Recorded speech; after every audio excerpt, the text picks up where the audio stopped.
안녕하세요. 오늘 여러분이 보내주신 폴란드 뉴스브리핑 자료들, 이걸 바탕으로 지금 폴란드가 어떤 상황인지 함께 살펴보겠습니다. 경제, 정치, 사회, 또 한국과의 관계까지. 여러 면에서 좀 중요한 변화들이 보이는 것 같아요. 네, 맞습니다. 특히 눈에 띄는 부분들이 있죠. 그쵸? 47%대 47%, 이 대통령 선거 결선 결과 예상치가 정말 팽팽하고요. 또 삼성이 대규모 배터리 공장 투자를 검토 중이라는 소식도 나왔어요. 이게 앞으로 어떻게 될지 궁금해지는데요. 네, 아주 흥미로운 지점들입니다. 자, 그럼 하나씩 좀 더 깊이 들어가 볼까요? 먼저 경제 상황부터 좀 보죠. 폴란드의 주택이 한 200만 호 정도 부족하다고요. 그래서 집값이 엄청 뛰고 있다는데 정부가 대책을 내놨다고요? 네, 토지 공급을 늘리고 인허가 절차 같은 것도 좀 간소화하겠다 이런 종합 대책을 논의 중입니다. 아, 그전에 2% 모기지 정책 때문에 수요가 확 늘었었잖아요. 그렇죠. 이제 그 늘어난 수요에 맞춰서 공급 쪽을 좀 풀어보려는 움직임이죠. 아, 그리고 또 하나 주목할 게 EU가 러시아랑 벨라루스산 비료, 농산물에 관세를 매기기로 했어요. 아, 그 소식도 있었죠. 폴란드 국내 업체들 그루파 아조티 같은 곳을 보호하려는 거겠죠? 네, 표면적으로는 그런데요. 사실 더 크게 보면 우크라이나 전쟁 이후에 유럽 내 어떤 경제적인 역학관계 변화, 안보 문제 이런 게 다 얽혀 있는 거죠. 이런 외부 요인이 국내 경제에 바로 영향을 주는 거고요. 그런 복잡한 상황 속에서도 4월 산업 생산은 예상보다 괜찮았네요. 1.2%진 거라니. 네, 제조 판매가 좀 늘면서 경기 침체가 이제 끝나는 거 아니냐 이런 기대감도 살짝 나오는 것 같고요. 근데 또 이게 금리 인하 가능성은 좀 낮추는 거 아니냐는 분석도 있더라고요. 맞아요. 경제 회복 신호가 보이면 굳이 금리를 내릴 필요가 없으니까요. 이게 참 경제 회복이랑 물가 안정 사이에서 균형 잡기가 어려운 시점인 것 같습니다. 그러게요. 자, 정치 쪽으로 넘어가 보면요. 와, 이건 정말 한치 앞을 모르겠네요. 6월 1일 대선 결선 앞두고 야당 트샤스콥스키 후보랑 여당 나브로츠키 후보 지지율이 정확히 47%대 47%로 나왔어요. 네, 완전히 동률이죠. 남은 부동층이 한 6% 정도 되는데 이분들 표심이 이제 결정적이겠네요. 투표하겠다는 사람도 53%로 꽤 높아서 정말 누가 이길지 예측이 안 됩니다. 초접전이에요. 네, 그래서 두 후보 다 지금 TV 토론이다, 거리 유세다, 막판 총력전을 펼치고 있고요.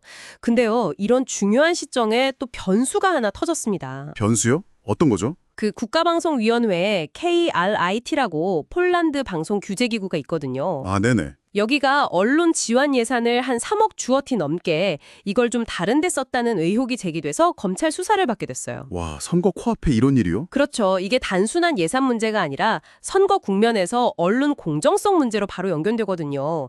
선거 과정 전체의 투명성, 또 신뢰도에도 영향을 줄 수 있는 상당히 민감한 사안입니다. 그렇겠네요.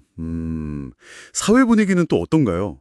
하얀 우울이라는 말이 있건데요. 네, White Depression이라고 이제 과보호 속에서 자란 청년 세대가 성인이 돼서 사회생활이나 관계 맺기에 좀 어려움을 느낀다는 현상인데요. 아, 이건 비단 폴란드만의 문제는 아닐 수도 있겠네요. 우리 사회에서도 좀 비슷한 고민들이 있으니까요. 맞습니다. 그리고 또 안타까운 사건도 있었죠. 19세 청년이 극단적인 선택을 하는 과정에서 다른 사람들에게까지 피해를 입힌 사건인데 네, 그 소식 정말 충격적이었어요. 청소년 정신건강 문제, 이게 얼마나 심각한지 다시 한번 생각하게 되더라고요. 그렇죠. 그런데 또 한편으로는 문제 해결을 위한 목소리도 나오고 있습니다. 예를 들면 한 산부인과 의사가 특정 바이러스 감염 때문에 신생아가 선천질환을 앓는 걸 막기 위해서 사전 검사나 백신 도입 같은 걸 적극적으로 주장하고 나섰어요. 아, 예방책을 마련하자는 거군요. 네. 이게 그냥 의학적인 제안을 넘어서서 사회 문제에 좀 선제적으로 대응하고 예방 시스템을 만들자 이런 필요성을 보여주는 좋은 사례라고 생각합니다. 그러네요. 사회 안전망 구축의 중요성을 보여주는 것 같습니다. 자, 다음은 한국과 폴란드 관계 소식인데요.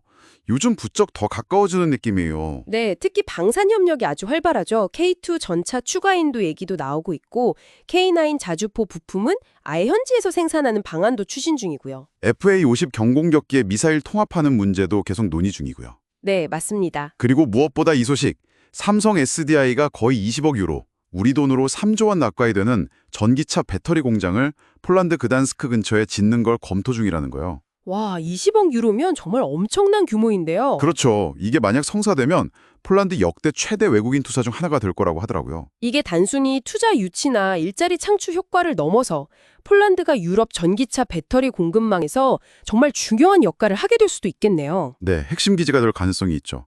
물론 뭐 에너지 인프라 문제라던가 환경 규제 같은 새로운 과제도 생기겠지만요. 경제, 국방협력뿐만 아니라 문화교류도 꾸준히 이어지고 있죠. 맞아요. 바르샤바 국제도서전에서 한국의 해 행사가 아주 성공적이었다고 하고요.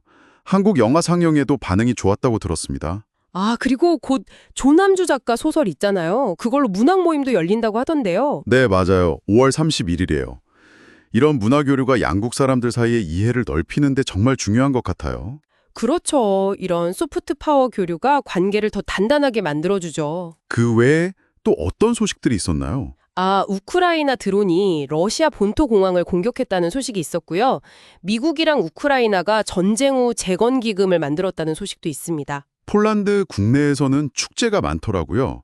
바르샤바에서 큰 음악 축제 열리고 크라코프 영화제, 브로초와프 맥주 축제, 포즈난 판타지 축제까지 아주 활기찬 분위기일 것 같아요. 네, 즐길 거리가 많네요. 아, 그리고 이거 진짜 재밌는 사실인데 폴란드 사람들은 지방의 목요일이라는 날에 도넛을 거의 1억 개나 먹는데요. 이렇게요? 와, 대단하네요. 네, 정말 흥미롭죠? 자, 오늘 이렇게 쭉 살펴봤는데요.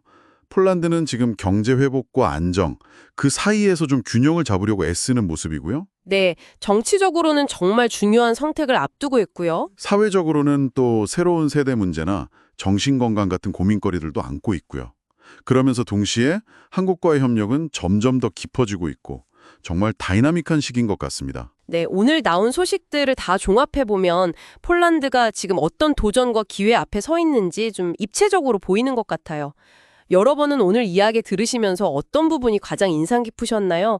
혹은 좀 더 궁금한 점이 생기셨을 수도 모르겠네요. 폴란드가 겪고 있는 뭐 주택 문제라든가 세대 간의 어떤 고민들 이런 것들이 어쩌면 지금 우리가 살고 있는 사회의 모습과도 좀 닮아있지 않나 하는 생각도 듭니다.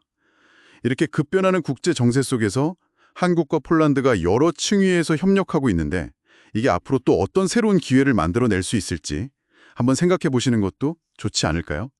오늘 저희가 준비한 이야기는 여기까지입니다.